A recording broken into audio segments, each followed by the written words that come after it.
Guys, welcome back to my channel. তো তোমরা কেমন আছো? আশা করি তোমরা ভালো আছো। ভালো তো তোমাদের থাকতে হবে, কারণ তোমরা দেখছো রেখা ঋতিকার ভিডিওস। তো আজকের ভিডিওটা আমার মেয়ের কালকে স্কুলে ফাংশন আছে, তো আজকে স্কুলে একটু রিহার্সাল করতে যাব। তো চলো তোমাদের দেখাই, পুরো ভিডিওটা দেখতে থাকো, ভালো লাগবে।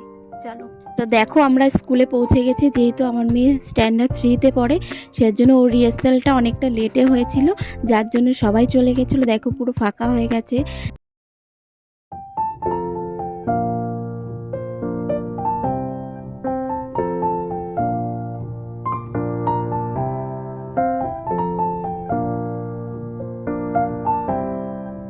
তো ফাংশানের দিন সকাল থেকে আমি কোনো ভিডিও করতে পারিনি, কারণ আমার একটু কাজ ছিল, যার জন্য আমার সকাল সকাল একটু বেরোতে হয়েছিল।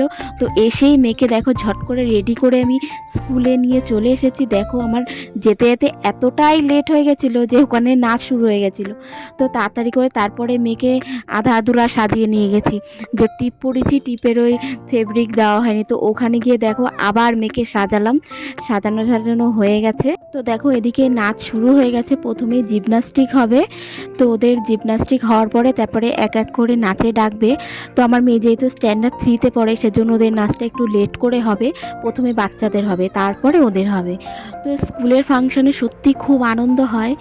আমার মেয়ে ছোটোবেলাতে স্কুলে ফাংশন করতে পারিনি, কারণ আমার মেয়ে যখনই নার্সারিতে ভর্তি হয়েছে তারপরে লকডাউন পড়ে গেছে।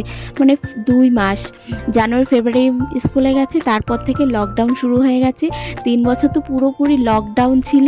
আমার মেয়ে না খেলতে পেরেছে, না স্কুলে যেতে পেরেছে, না কোনো ফাংশান, কোনো সব কিছু বন্ধ ছিল। যার জন্য স্ট্যান্ডার্ড 1 থেকে ওদের ফাংশানটা হয়েছে। তার আগে স্কুল খুলেছিল, তখন ফাংশান করেনি, যেহেতু করোনা তখনও ছিল, হালকা হালকা লকডাউন ছিল। কিন্তু তারপরে স্ট্যান্ডার্ড 1 থেকে আমার মেয়ে ফাংশান করেছে। তো এই নিয়ে 3 বছর হলো আমার মেয়ের ফাংশান। তো আমার মেয়ের নাচ তো কমপ্লিট হয়ে গেছে। তো দেখো স্কুল দিয়ে টিফিনও দিয়েছে, টিফিনটাও আমরা সবাই মিলে খেয়েছি। তার সত্ত্বেও আমরা ঝালমুড়ি, ঘুগনি এগুলো খেলাম, যেহেতু খিদা পেয়ে গেছে, অনেকটাই লেট হয়ে গেছে, 8:30 বেজে গেছিলো তখন। তো আমাদের সবারই খিদা পেয়েছে, তো খেয়ে দিয়ে নিলাম আমরা ফটাফট।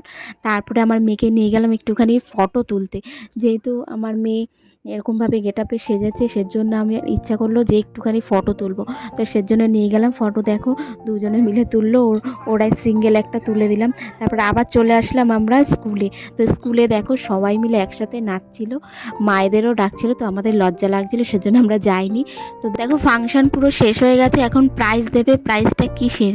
সেটা হলো গিয়ে যে 23শে জানুয়ারি খেলা হয়েছিল, সেই খেলার প্রাইজটা আজকেই দেবে। সেজন্য আমার মেয়ে 200 মিটার দৌড়ে ফার্স্ট হয়েছিল, তোমাদের তো বলতেই ভুলে গেছি। তো ওই দৌড়ে ফার্স্ট হয়েছিল, যার জন্য প্রাইজটা দিল। আর অনেকবার বলে ফেললাম। তো দেখো আমরা বাড়ি যাচ্ছি, বাড়ি যেতে যেতে 9:30 বেজে গেছে। বাড়ি গিয়ে আবার রান্না করতে হবে, সেজন্য অনেকটাই লেট হয়ে গেছে। এবার বাড়ি দেখো আমরা এসে গেছি। বাড়িতে গিয়ে তোমাদের প্রাইসটা খুলে দেখাবো, চলো।